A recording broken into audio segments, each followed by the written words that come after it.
Et ce que je vais te dire aujourd'hui, t'en as probablement jamais entendu parler. Et pourtant, ça change beaucoup de choses. Allez, c'est parti. Alors, pourquoi il ne faut pas manger tard le soir?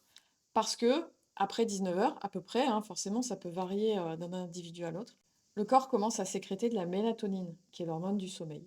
En gros, c'est le signal d'aller se coucher, ou en tout cas d'amorcer cette préparation au sommeil.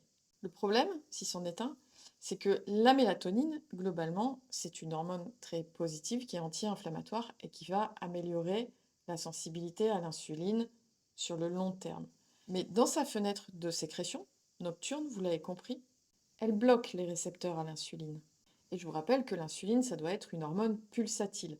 Pas une hormone qui est sécrétée constamment, mais qui est sécrétée après les repas pour gérer le glucose et entre les repas qui doit redescendre.